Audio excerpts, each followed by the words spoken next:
My name is Dr. Stephen Critchlow. I'm a psychiatrist and I've also been a church pastor.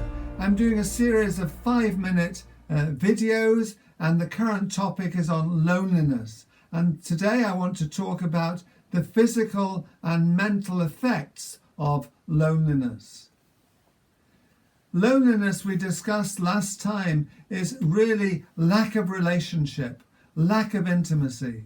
And the problem is that people don't really want to own up to feeling lonely, because the sense is if you own up to it, it's like a stigma. It's as though you're just not making it in life in our competitive Western society, where we're all supposed to be making it. We're all individualistic.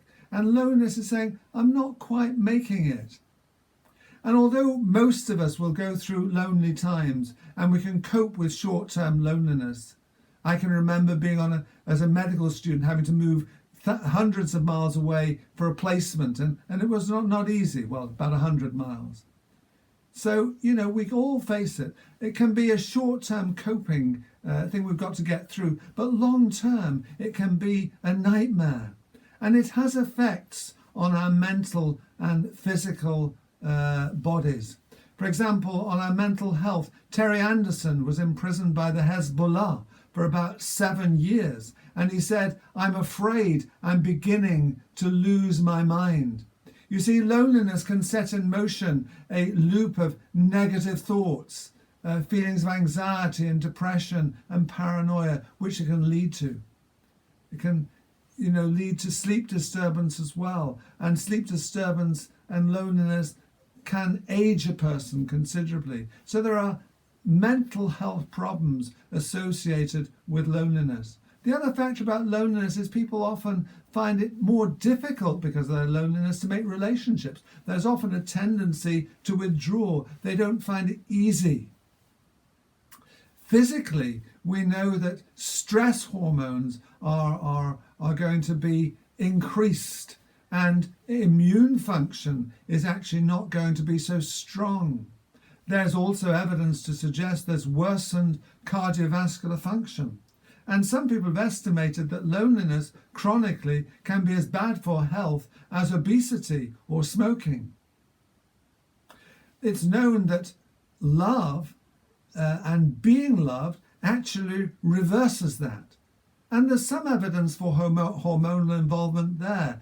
And oxytocin, which is a hormone involved at the time in all of us, but particularly we think of it in terms of women at childbirth and the milk letdown and all that kind of thing, but actually is a hormone that can be involved in all of us. And sometimes people call it the social hormone. It's a hormone of kind of affiliation, oxytocin.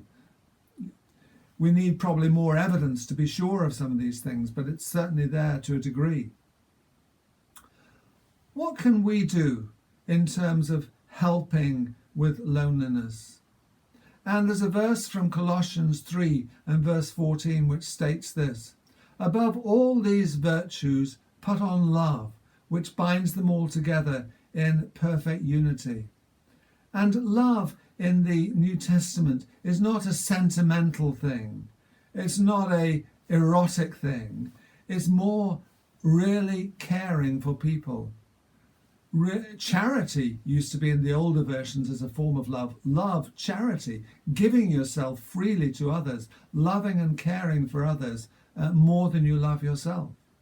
Jesus said, love your neighbor as yourself.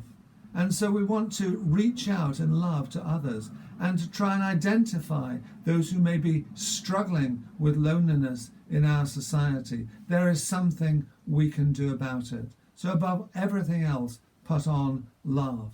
And my heart would be that all of us would learn to grow in love, and growing in love, be reaching out and caring for those in our society who are struggling with loneliness.